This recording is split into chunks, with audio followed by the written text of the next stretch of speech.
नमस्कार, मैं हूं श्वेता सिंह और सीधे ऑस्ट्रेलिया से आप देख रहे हैं हमारी ये खास पेशकश। मैं इस वक्त जहां पर खड़ी हूं, मेरे पीछे ब्रिटेन के प्रधानमंत्री का होटल है, सामने बराक ओबामा का होटल है, उससे बस कुछ ही दूरी पर भारत के प्रधानमंत्री नरेंद्र मोदी का होटल है। और एक तरफ है मेरे वो सेंटर, वो कन्वेंशन सेंटर जहां पर दुनिया भर के नेता आकर मुलाकात कर रहे हैं, G20 की मुलाकात हो रही है। जी हां, वो 20 आर्थिक महाशक्तियां इस दुनिया की, जो कि 85% जीडीपी की जिम्मेदार हैं इस दुनिया में, 75% ट्रेड और 65% उनकी कुल आबादी है। लेकिन उन सब के बीच चमक रहा है हिंदुस्तान, चमक रही है नरेंद्र मोदी की नीतियां। दरअसल हम ऐसा इसलिए कह रहे हैं क्योंकि भले ही इस अंतर्राष्ट्रीय मंच पर चर्चा दुनिया भर के मसलों पर हो रही हो, लेकिन नरेंद्र मोदी जिस तरह का एक सहज रिश्ता बना रहे हैं अलग अलग देशों के साथ, वो अपने आप में एक मिसाल है।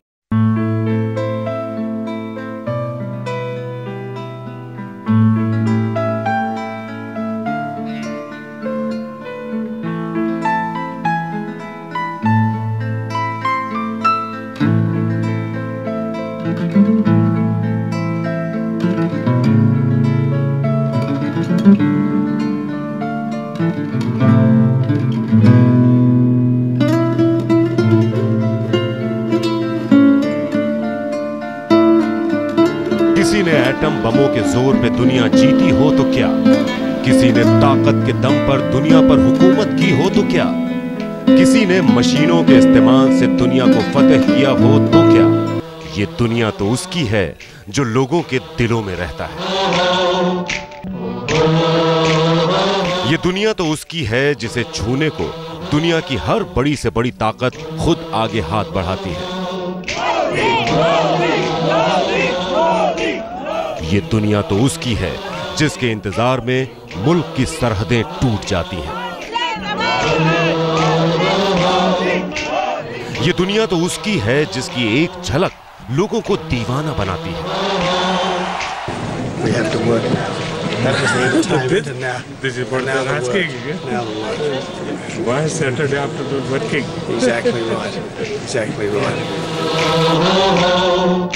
दुनिया के इतिहास ने अपनी अपनी किताबों में शायद नए पन्ने तलाशने शुरू कर दिए हैं। सियाही ने नए लफ्ज गढ़ने शुरू कर दिए और वक्त ने रुक कर शायद ये सोचना शुरू कर दिया कि हिंदुस्तान के इस अनोखे प्रधान सेवक में आखिर वो क्या बात है, वो क्या करिश्मा है कि देश कोई भी हो, जादू उसी का चलता है। सच बताऊं तो मैं भी चौंक गया हूं। मैंने सोचा था, मुझे पता तो था कि उनकी काबिलियत क्या थी डोमेस्टिक पॉलिटिक्स में, लेकिन जब मैं अमेरिका गया था और उनके साथ मैं दौरा कर रहा था और मैंने देखा जब, तो किस काबिलियत दिखाई अंतर्राष्ट्रीय स्तर पे, अंतर्राष्ट्रीय डिप्लोमेसी में, तो मैं तो हैरान हो गया। मैंने देखा, कुछ पता नहीं चलता कि कैसे इतनी जल्दी से उन्होंने सीख लिया और लोग जो उनको सम्मान देते हैं वहां, ये तो देखने वाली बात है। चुनाव प्रचार के दौरान नरेंद्र मोदी ने कहा था कि अब न आंख दिखा के चलने का दौर है, न आंख झुका कर चलने का दौर है, अब आंख से आंख मिलाकर चलने का दौर है। और दुनिया देख रही है, हिंदुस्तान का प्रधान सेवक हर किसी की आंख में आंख डालकर बात कर रहा है और अपनी बात मनवा रहा है। आंख दिखाने के जमाने चले गए, आंख मिलाने का युग है। सबसे आंख मिला करके कारोबार चलने चाहिए, न आंख झुका करके जीना चाहिए, न आंख दिखा करके जीने का सपना देखना है। यही वो नरेंद्र मोदी हैं, यही वो अमेरिका है और यही वो ओबामा है। कभी वीजा के लिए इजाजत भी ना थी और अब चेहरे पर मुस्कुराहट लिए साथ घूम रहे हैं। ब्रिटेन के प्रधानमंत्री हिंदुस्तान के प्रधानमंत्री के विजन की दुहाई के साथ देशों के रिश्ते मजबूत करने की बात कह रहे हैं।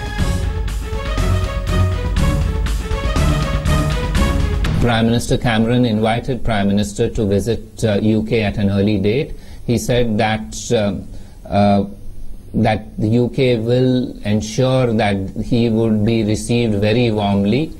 Prime Minister said that he already is getting large amount of requests from the Indian community in the UK and will try and make it at an early date sometime next year. ये दुनिया भर के वो नेता हैं जो रिश्ते बनाते हैं तो बेहद तोल मोल के, लेकिन ये सारे नरेंद्र मोदी के मुरीद होते जा रहे हैं। ब्रिटेन के प्रधानमंत्री और यूरोपियन काउंसिल के प्रेसिडेंट से नरेंद्र मोदी की मुलाकात हुई। ब्रिक्स सम्मेलन के शुरू होने से एक दिन पहले शिंजो आबे के साथ उन्होंने डिनर किया और ये सारे नेता जब सामने आए तो उन्होंने यही कहा, वाह मोदी। नरेंद्र मोदी ब्रिक्स सम्मेलन में गए तो ब्राजील, चीन, रूस और दक्षिण अफ्रीका के साथ मिलकर एक ऐसे बैंक की आधारशिला रखवा आए जिसके बाद पैसों के लिए पश्चिमी देशों की तरफ हर बार देखने की जरूरत कम होती जाएगी।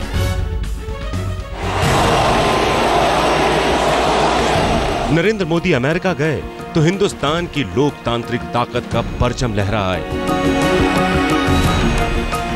कि मेरे देशवासी जिन्होंने हजारों मील दूर यहां रह करके भारत की इज्जत को बढ़ाया है,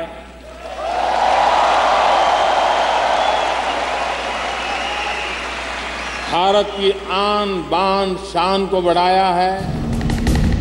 नरेंद्र मोदी जापान गए तो आबे शिंजो की शक्ल में अपने लिए एक ऐसा भरोसेमंद दोस्त बना लाए जिसके साथ मिलकर काशी को क्योटो बनाने की पहल शुरू की जा चुकी है।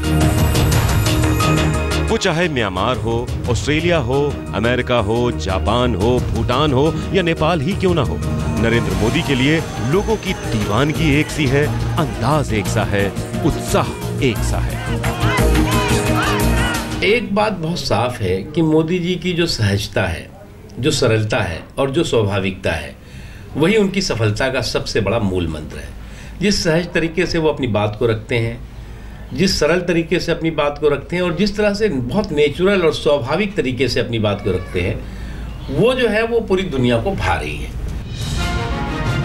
ब्रिस्बेन में G20 समिट के दौरान दुनिया के सामने ये जतला दिया कि हिंदुस्तान को अब नजरअंदाज नहीं किया जा सकता। 28 साल बाद हिंदुस्तान का प्रधानमंत्री रिश्तों का नया इतिहास लिखने के मकसद से ऑस्ट्रेलिया की धरती पर पहुंच चुका है। सफर जारी है, मंजिल दूर है, लेकिन इरादे बताते हैं कि हमसे अच्छा कौन है। प्रधानमंत्री नरेंद्र मोदी की सोच ये है कि दुनिया में कोई देश ऐसा नहीं है जिससे आप रिश्ते बेहतर करेंगे तो आपको फायदा नहीं मिलेगा। 28 साल से हिंदुस्तान का कोई प्रधानमंत्री ऑस्ट्रेलिया नहीं आया था, लेकिन नरेंद्र मोदी ने देखा ऑस्ट्रेलिया से बेहतर होते रिश्ते किस तरीके से भारत के लिए बेहतर कल लेकर आ सकते हैं। इसीलिए ऑस्ट्रेलिया में यूं तो वो आए थे G20 सम्मेलन के लिए, लेकिन उन्होंने फैसला किया कि वो 2 दिन और रुकेंगे, लोगों से मुलाकात करेंगे, सीईओ से परिचय करेंगे और टटोलेंगे कि ऑस्ट्रेलिया से बेहतर होते रिश्ते हिंदुस्तान के लिए क्या बेहतरी ला सकते हैं।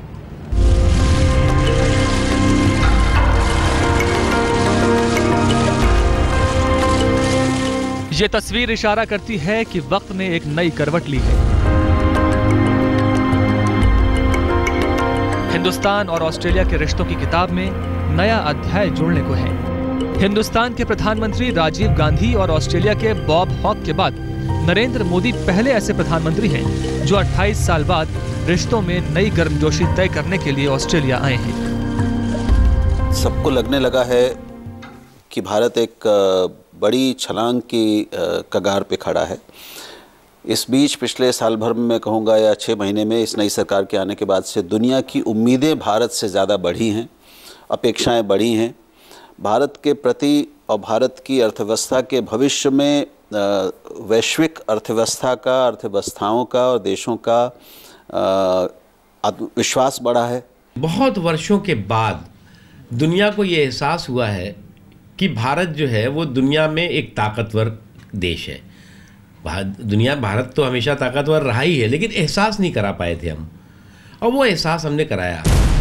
G20 समिट में हिंदुस्तान का पक्ष रखने के लिए नरेंद्र मोदी पूरी ठसक के साथ ब्रिस्बेन पहुंचे और मंच साझा किया उन ताकतों के साथ जो दुनिया की जीडीपी में 85% और कारोबार में 80% की भागीदारी रखती हैं। सभी देशों के नेताओं ने प्रधानमंत्री नरेंद्र मोदी से बात की और नरेंद्र मोदी ने इस बातचीत के दौरान ब्रिक्स सम्मेलन में काले धन को लेकर जाहिर की गई अपनी चिंता पर कड़े फैसले लेने की जरूरत पर जोर दिया।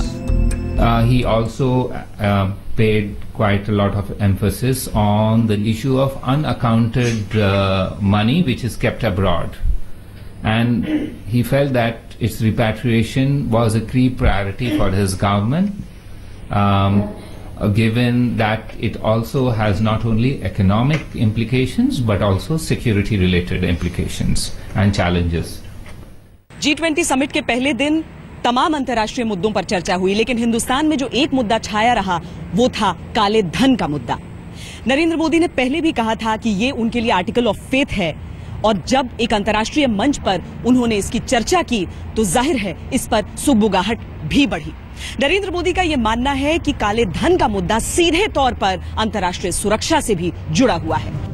सितंबर में ऑस्ट्रेलियन प्रधानमंत्री एबॉट जब हिंदुस्तान आए तो द्विपक्षीय परमाणु सुरक्षा समझौते के तहत हिंदुस्तान के लिए यूरेनियम की आपूर्ति का रास्ता आसान किया। 18 नवंबर को नरेंद्र मोदी और टोनी एबॉट के बीच द्विपक्षीय बातचीत होनी है, जिसमें अहम मुद्दों पर आपसी सहमति की उम्मीद की जा रही है। इसके अलावा मेलबर्न में मोदी की ऑस्ट्रेलिया के 500 सीईओज के साथ बैठक भी होनी है। कोयला, गैस और यूरेनियम को लेकर व्यापारिक रिश्तों में नई शुरुआत की जाए। सामरिक और रक्षा सहयोग के मामले में बात आगे बढ़े। तकनीकी सूचना के क्षेत्र में दोनों देश परस्पर सहयोग के साथ काम करें और कृषि विकास के साथ साथ आतंकवाद के मुद्दे पर एक राय बनाई जा सके। ऑस्ट्रेलिया में नरेंद्र मोदी के स्वागत की जबरदस्त तैयारियां चल रही हैं। कहीं उन्हें हिंदुस्तानी खाने का लुत्फ देने का इंतजाम है, तो कहीं गुजरात के गरबा की धूम मचने वाली है, तो कहीं मोदी के लिए खास तौर पर ऑस्ट्रेलिया में मोदी एक्सप्रेस चल रही है। और सिडनी का अल्फोंस एरेना स्टेडियम नरेंद्र मोदी के भाषण का पलकें बिछाकर इंतजार कर रहा है। प्रधानमंत्री नरेंद्र मोदी को सुनने के लिए 17,000 से ज्यादा लोग, यानी कि इस पूरे स्टेडियम में हर सीट भरी होगी। 17 तारीख को लोग इतने बेसब्री से इंतजार कर रहे हैं प्रधानमंत्री नरेंद्र मोदी के अल्फोंस एरेना आने का। और साथ के साथ मेलबर्न से मोदी एक्सप्रेस नाम की एक ट्रेन निकल रही है जो भी लोगों को यहाँ पर लेके आने वाली है। ऑस्ट्रेलिया उत्सुक है, हिंदुस्तान जरा झिझकता है। रिश्तों में अरसे से जमी धूल अब हट रही है।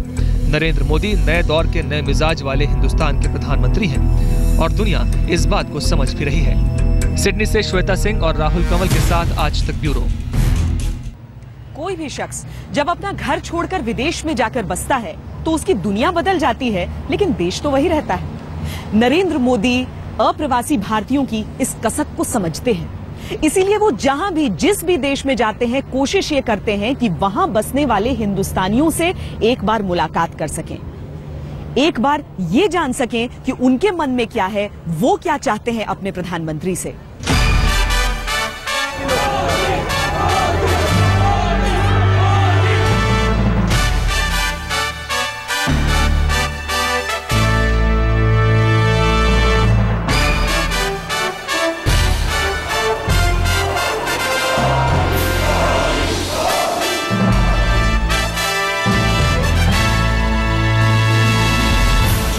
झुकाने का नाम है नमो, सपने साकार करने का नाम है नमो।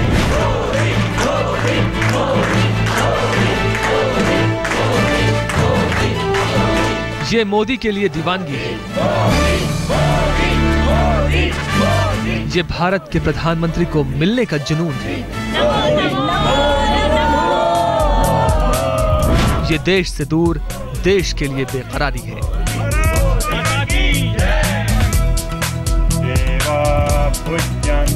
बस मंडे का वेट हो रहा है। हाँ, वो घड़ी का इंतजार कर रहे हैं कि कब मोदी जी आएंगे और सिडनी को वो लाइट करेंगे। He has managed to unite all the Indians for one good cause, which is now welcoming him. So I think that's a great show of unity. सात समंदर पार हमेशा ही रहा है किसी भारतीय प्रधानमंत्री का इंतजार, लेकिन मोदी के लिए है सब बेकरार।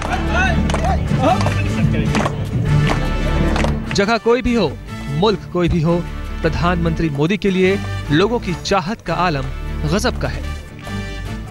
जब से भारत आजाद हुआ है तब से भारत के नागरिकों की इच्छा है कि अच्छा प्राइम मिनिस्टर आए और देश के लिए काम करे और देश के नागरिकों का विकास करे, उनका सांस्कृतिक विकास करे और अच्छाई पैदा करे। तो उसके लिए सबसे बेस्ट प्राइम मिनिस्टर इंडिया को मिला है। नरेंद्र मोदी अगर देश में रह रहे लोगों के लिए एक सपना देखते हैं, तो देश से बाहर देश का नाम रोशन कर रहे भारतीयों के लिए भी वो कुछ कर गुजरने का जज्बा रखते हैं। यही वजह है कि प्रधानमंत्री से मुलाकात के लिए ऑस्ट्रेलिया के अप्रवासी भारतीयों में गजब का उत्साह है।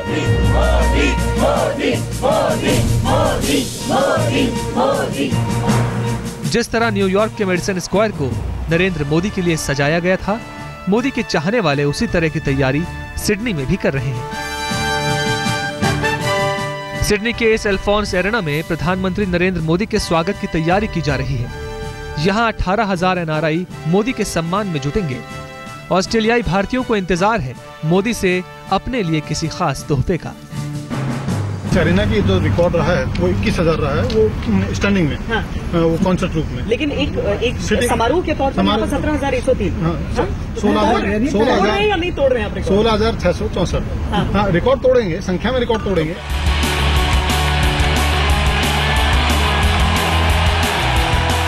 सिडनी मोदी की अगवानी में तैयार है, बिल्कुल उसी तरह जिस तरह न्यूयॉर्क का मेडिसन स्क्वायर मोदी के स्वागत के लिए सज गया था। मोदी की हर छोटी छोटी बात का अमेरिका में बसे भारतीयों ने दिल खोलकर स्वागत किया था। उसके बदले मोदी ने भी उनके लिए हिंदुस्तान की बाहें खोल दी। लोगों के जुनून के बीच मोदी ने अमेरिका में बसे सभी भारतीयों के लिए भारत आने के न सिर्फ रास्ते आसान किए, बल्कि PIO कार्ड होल्डर्स के लिए तो आजीवन वीजा की सहूलियत भी दे डाली।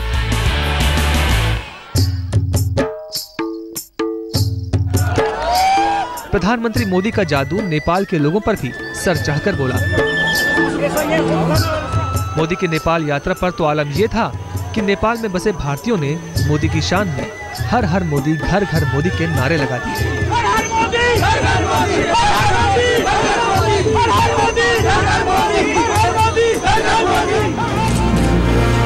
मोदी सिर्फ दिल से दिल का रिश्ता नहीं बनाते हैं, बल्कि रिश्तों को निभाते भी हैं।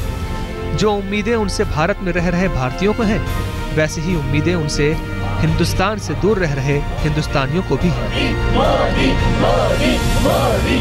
और मोदी जानते हैं कि उन उम्मीदों को उन्हें हर हाल में पूरा करना है, क्योंकि ये लोग महज NRI नहीं, बल्कि विदेश में भारत के नुमाइंदे भी हैं। यहाँ पर जब अलग अलग देश जिक्र करते हैं या फिर अलग अलग मीडिया में नजर आती है ये बात कि किस देश से किसे कितना फायदा हो सकता है, तो हिंदुस्तान की तरफ सब देखते हैं। देखते इसलिए है क्योंकि सबको मालूम है कि हिंदुस्तान में न सिर्फ आगे बढ़ने की एक बहुत बड़ी क्षमता है, बल्कि एक बहुत बड़ी फौज है युवाओं की। यानी एक ऐसा देश जहां के जवान आने वाले दिनों में उस प्रगति को आगे भी ले जा सकते हैं। देश की तरक्की जो होगी वो आने वाले न जाने कितने सालों दशकों तक कायम रह सकती है, उस शक्ति को पहचाना जा रहा है। लेकिन उस शक्ति के बीच भारत के प्रधानमंत्री नरेंद्र मोदी पहचानते हैं उस भक्ति को भी, उस धर्म को भी।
नरेंद्र मोदी जहां जाते हैं वहां के हो जाते हैं, वहां की जनता के अपने से हो जाते हैं। उनसे हर कोई एक रिश्ता जोड़ लेता है। वो रिश्ता अपनेपन का है, वो रिश्ता लोकप्रियता का है, वो रिश्ता धर्म का है। शांताकारं भुजगशयनं पद्मनाभं सुरेशं विश्वाधारं गगनसदृशं मेघवर्णं शुभांगं। तन से ऑस्ट्रेलिया लेकिन मन से हिंदुस्तानी। श्री राम रामानुजाचार्य की आंखों को इंतजार है उस लम्हे का जब वो वैदिक मंत्रोच्चार के साथ स्वागत करेंगे हिंदुस्तान के प्रधानमंत्री का। 45 साल आगे मैं ऋषिकेश गया था और वहाँ मैंने योगा का अभ्यास एक कोर्स किया था।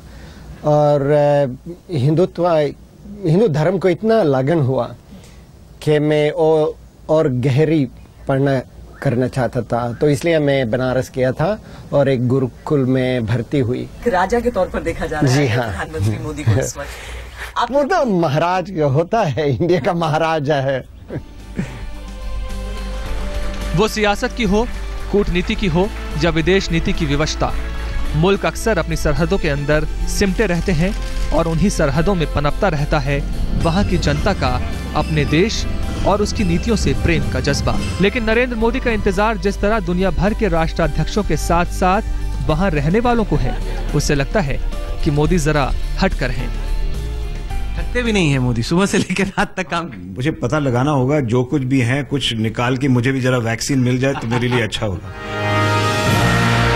लेकिन क्या किसी देश का वेश धारण कर लेने से कोई किसी देश की आवाम का दिल जीत सकता है? ये सवाल जहन में आना लाजमी है, लेकिन मुश्किल नहीं। अगर मोदी के शुरुआती विदेशी दौरों पर एक सरसरी नजर डाली जाए तो इस सवाल का जवाब भी मिल जाता है। दरअसल मोदी ने दिलों को जीतने के लिए धर्म के मर्म को समझा और जब वो अंदाज दुनिया के सामने आया तो लोग मुरीद होते चले गए। जापान गए तो प्रधानमंत्री शिंजो आबे ने सरकारी औपचारिकताओं को एक तरफ रख दिया और अपने दोस्त नरेंद्र मोदी की इच्छा के साथ हो लिए। वो इच्छा थी जापान की प्राचीन विरासत के प्रतीक मंदिरों के दर्शन। नरेंद्र मोदी तोजी और किनकाकुजी मंदिर गए। जापान के प्राचीन शहर क्योटो का रिश्ता हिंदुस्तान की धार्मिक नगरी वाराणसी से ऐसा जोड़ा कि क्योटो की तर्ज पर काशी को पारंपरिकता के साथ आधुनिक बनाने का नया रास्ता खुला। रिश्ता देशों का जुड़ा, लेकिन दिल जनता का जुड़ गया। 3.5 ट्रिलियन येन, करीब $35 बिलियन, यानी कि 2,10,000 करोड़ रुपए। आने वाले दिनों में जापान भारत में निवेश करेगा, भारत के विकास के अंदर जुड़ेगा।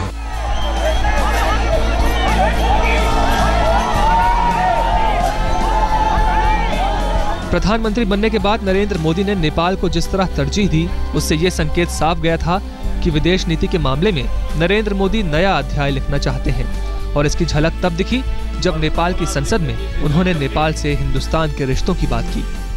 राष्ट्रीय राजनीति का फलक काशी विश्वनाथ की छत्र छाया में मैंने प्रारंभ किया, काशी से किया और आज पशुपतिनाथ के चरणों में आकर के खड़ा हुआ। लेकिन नरेंद्र मोदी सिर्फ कूटनीति के लिहाज से ही नेपाल को अपना बनाने नहीं आए थे, उन्हें तो रिश्ता दिल का जोड़ना था। लिहाजा जब पशुपतिनाथ मंदिर में भगवान शिव के दर्शन को निकले तो दुनिया ने संसद में गरजते हिंदुस्तान के प्रधानमंत्री की जगह नेपाल के किसी पारंपरिक पुजारी को देखा। नरेंद्र मोदी ने नेपाल की आस्था को नमन किया। नेपाल की आस्था नरेंद्र में बढ़ती चली गई।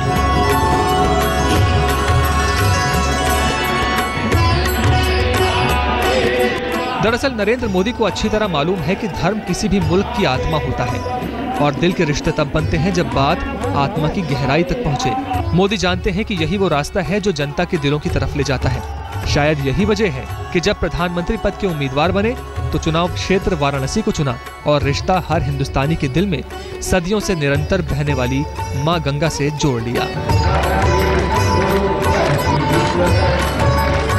सिडनी से श्वेता सिंह और राहुल कंवल के साथ आज तक ब्यूरो। अमेरिका के दौरे पर भारत के कई प्रधानमंत्री गए हैं, लेकिन आज तक कभी नहीं हुआ कि हजारों की तादाद में किसी प्रधानमंत्री को सुनने के लिए वहां पर लोग पहुंचे हों। कहा जाता है कि कभी किसी रॉक शो में भी उतने लोग नहीं पहुंचते जितने नरेंद्र मोदी को सुनने के लिए मैडिसन स्क्वायर में लोग पहुंचे थे। अब उसे पैमाना बना लिया गया है और कोशिश सिडनी जैसे शहर में भी ये की जा रही है कि मैडिसन स्क्वायर से ज्यादा बेहतर आयोजन हो। लेकिन नरेंद्र मोदी जब अमेरिका गए, बराक ओबामा से जिस तरीके के रिश्ते उन्होंने रखे, जिस तरीके से सहजता से एक स्तर पर आकर उनसे मुलाकात की, एक गर्मजोशी से मुलाकात की, वो अपने आप में एक अलग ही छटा बिखेरती है।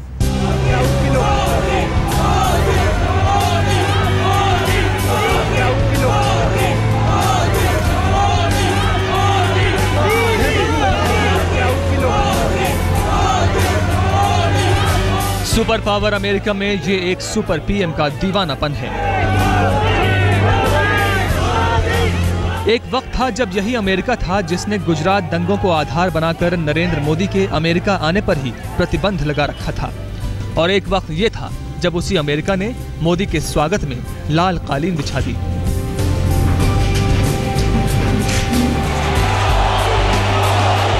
अमेरिका में मोदी के स्वागत में एक तरफ मेडिसन स्क्वायर में लोगों का हुजूम था, मोदी से मिलने का जुनून था, तो दूसरी तरफ ओबामा थे जिन्होंने मोदी के लिए खास डिनर का आयोजन किया। ओबामा और मोदी की जब मुलाकात हुई तो बराक ओबामा मोदी के रुतबे से इस कदर प्रभावित हुए कि उन्होंने अपने बोलचाल का तरीका ही बदल दिया और गुजराती में पूछ बैठे, केम छो mister prime minister. President Obama ने केम छो कहकर के स्वागत किया प्रधानमंत्री नरेंद्र मोदी का। प्रधानमंत्री नरेंद्र मोदी ने भी क्या गुजराती में जवाब दिया, मजा macho? He responded, thank you very much, Mr. President. क्योंकि उन्होंने उनकी जबान में कहा था और प्रधानमंत्री ने प्रेसिडेंट ओबामा को अपनी जबान में। ये दुनिया के सामने नरेंद्र मोदी की बदलती हैसियत ही थी कि एक वक्त उनको यूएस वीजा नहीं मिलता था, तो एक वक्त ये भी आया जब गांधी के आदर्शों को मानने वाले मार्टिन लूथर किंग की समाधि पर मोदी के साथ ओबामा खुद नजर आए। अमेरिका के दौरे पर नरेंद्र मोदी और ओबामा के बीच कुछ खास मुद्दों पर चर्चा हुई। रक्षा, आतंकवाद और इंटेलिजेंस पर दोनों देशों के बीच सहयोग, भारत और अमेरिका के बीच बेहतर व्यापार, सिविल न्यूक्लियर एग्रीमेंट में बाधाओं को दूर करना। इसके अलावा पहली बार ओबामा और मोदी का साझा एडिटोरियल वॉशिंगटन पोस्ट में छपा, जिसमें लिखा था, अंतरिक्ष की खोज हमारी सोच को बल देती है और हमारी महत्वाकांक्षाओं को भी बढ़ाती है। दोनों ही देशों के सैटेलाइट्स मंगल ग्रह का चक्कर लगा रहे हैं, ये इस बात का सबूत है। एक बेहतर कल का वादा सिर्फ भारतीयों या अमेरिकियों के लिए ही नहीं है, ये हम दोनों को ही आगे बढ़ने को प्रोत्साहित करता है। हमें आगे बढ़ना है, चलें साथ साथ। और जब G20 समिट में मोदी ब्रिस्बेन पहुंचे तो अमेरिकी राष्ट्रपति ने हाथ मिलाकर मोदी की शान में कसीदे पढ़े और कहा, you are an action man. दुनिया के सबसे पुराने लोकतंत्र के राष्ट्रपति के सामने दुनिया के सबसे बड़े लोकतंत्र का प्रधानमंत्री, यकीनन सुपर पावर के सामने एक सुपर प्राइम मिनिस्टर।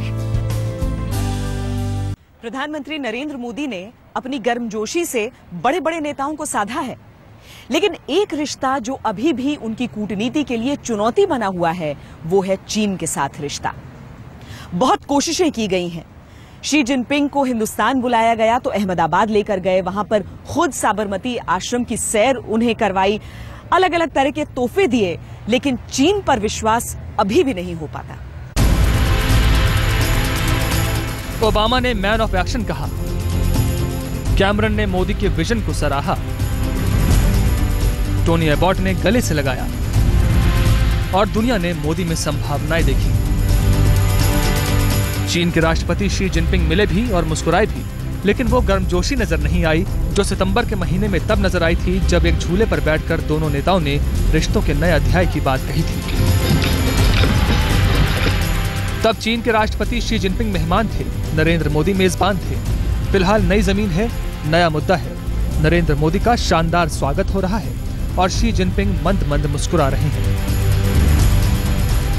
सितंबर के महीने में गुजरात की कांकरिया लेक के रास्ते शी जिनपिंग जब दिल्ली आए तो दोनों देशों के संबंधों में ताजगी देखने को मिली। शी जिनपिंग ने सीमा विवाद को बीते दौर की बात बताया तो नरेंद्र मोदी ने मुस्कुराकर शी जिनपिंग को बदलते हिंदुस्तान की तस्वीर दिखाई और लगा कि तस्वीर बदल रही है। राष्ट्रपति चाइना के हमारे यहाँ आए थे और रेड कारपेट वेलकम उन्हें किया था।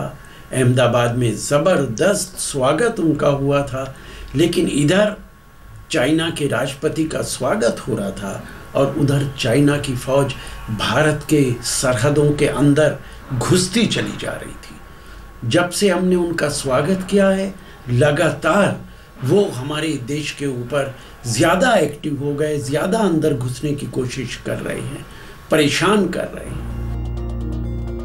शी जिनपिंग के वापस लौटने के साथ ही चीनी सैनिक जिस तरह घुसपैठ करते नजर आए, उससे नरेंद्र मोदी के माथे पर शिकन आई। देश के गृह मंत्री राजनाथ सिंह को सफाई देनी पड़ी और चीन का रवैया ढुलमुल रहा। सकारात्मक बात सिर्फ ये रही कि फ्लैग मीटिंग हुई और चीनी सैनिक वापस लौट गए, लेकिन इससे नरेंद्र मोदी की उस विदेश नीति को हल्का सा धक्का जरूर लगा जिसके तहत वो पड़ोसी मुल्कों से रिश्ते अच्छे करना चाहते हैं। नरेंद्र मोदी जब भूटान और नेपाल के साथ जापान गए तो चीन ने इसको हल्के में नहीं लिया और व्यापारिक लिहाज से बदलते समीकरण के मद्देनजर खुद चीन के राष्ट्रपति हिंदुस्तान चले आए। कई मुद्दों पर बात भी हुई, जिनमें सीमा विवाद के साथ व्यापारिक समझौते और निवेश की योजनाएं शामिल थीं। 1962 के तजुर्बे के बाद न भारत वैसा है और न चीन वैसा है, लेकिन दुनिया भर में हिंदुस्तान का परचम लहरा रहे नरेंद्र मोदी को चीन के मसले पर, अपनी कूटनीति और रणनीति पर एक बार फिर सोचने की जरूरत है। कम से कम कुछ सुधार की गुंजाइश तो है ही। भले ही इस अंतर्राष्ट्रीय मंच पर चर्चा दुनिया भर के मसलों पर हो रही हो, लेकिन नरेंद्र मोदी जिस तरह का एक सहज रिश्ता बना रहे हैं अलग अलग देशों के साथ, वो अपने आप में एक मिसाल है। आप उसे किसी भी नजरिए से देख सकते हैं, लेकिन कम से कम जब से वो प्रधानमंत्री बने हैं और जिस तरह के रिश्तों में गर्माहट नजर आई है, वो अलग तो है। हमसे अच्छा कौन है दुनिया वालों, जान लो इंडिया के हैं हम पीएम, तुम हमें पहचान लो। ये है जो पीएम, फिर काहे का हम काम तुम्हारे करते रहेंगे। चीन जापान में या अमेरिका में नाम किया है करते रहेंगे। ओ हमसे अच्छा कौन है, पेट्रोल डीजल लो सस्ता लो, अपनी पे आ जाए तो कांग्रेस की हालत खस्ता लो। झाड़ू है हाथ में, जनता भी साथ में, दम है इनकी हर एक बात में। ना ये खाते हैं ना खाने देंगे, काम करेंगे दिन और रात में।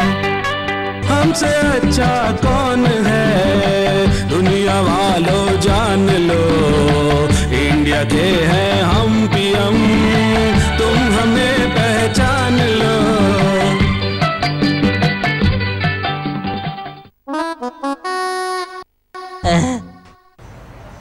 दुनिया के किसी भी नेता से बेहद सहज तरीके से मिलना जुलना, अनौपचारिक तरीके से मिलना जुलना, गर्मजोशी से मिलना एक अलग ही माहौल, एक अलग ही कूटनीति दिखाता है। नरेंद्र मोदी की कूटनीति की कुछ कामयाबियां हैं तो कई चुनौतियां अभी भी सामने खड़ी हैं। हमारी इस खास पेशकश में अभी के लिए इतना ही। देश और दुनिया की बाकी खबरों के लिए आप देखते रहिए आज तक।